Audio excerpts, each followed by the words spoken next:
Молодая американская певица Билли Айлиш заставила поклонников поволноваться, заявив о своем генетическом заболевании под названием синдром Туретта. Информация стала достоянием общественности в одном из недавних интервью. Артистка вынуждена была сделать заявление из-за появившихся в сети фотографий и видеороликов, где у нее тики. Синдром Туретта – это редкое генетическое заболевание, которое поражает центральную нервную систему и проявляет себя в форме непроизвольных кратковременных движений. Также встречаются и звуковые тики. Это могут быть выкрикивание и повторение отдельных слов или фраз. Окружающие ошибочно воспринимают их как игру, шутку или как будто человек умышленно строит гримасы. Нельзя назвать однозначные причины его появления. Это может быть как генетическая предрасположенность, так и реакция нервной системы на стресс, либо длительное переутомление, травмы и другое. Недуг может быть выявлен у людей любого возраста. Билли Айлиш намерена была скрывать свою болезнь, но после появления необработанной записи, где видны резкие непроизвольные движения головой, выпучивание глаз, высунутый язык, она была вынуждена рассказать правду. Билли отмечает, что у нее легкая форма, вызывающая лишь двигательные тики, при этом на качество и продолжительность жизни, а также интеллектуальные способности синдром не влияет.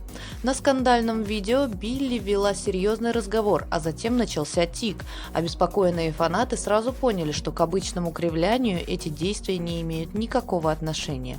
Девушка рассказала, как проявляется недуг именно у нее. Это частое моргание, выпучивание глаз, поднимание бровей и высовывание языка. После публичного объявления о своей болезни певица не стесняется фотографироваться или выходить в прямой эфир во время проявления синдрома. Иногда движения и гримасы выглядят как намеренное чудачество, хоть и происходят непроизвольно. Билли старается быть позитивной и не акцентирует внимание публики на своем недуге, но в то же время отмечает невозможность подавить внезапно возникающие в разных ситуациях непроизвольные движения тела.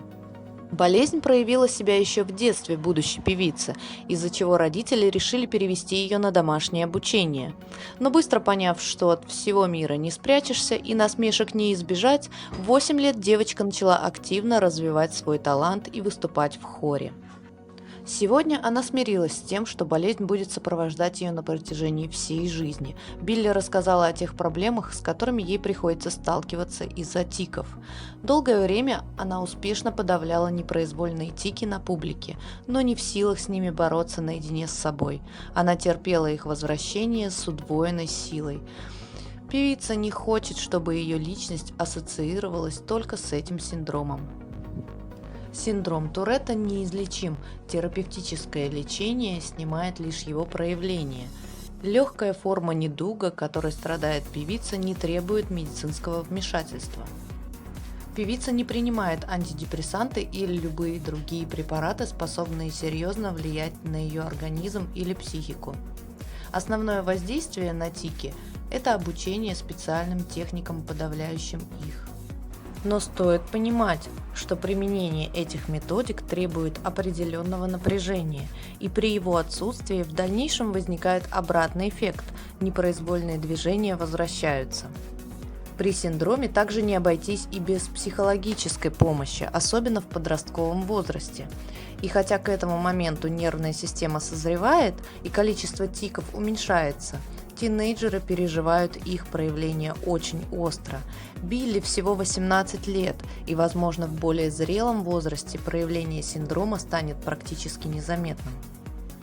Среди современных знаменитостей от недуга страдают полуфиналист американского шоу «Идол» Джеймс Дурбин, футболист Тим Ховард и певица Билли Айлиш.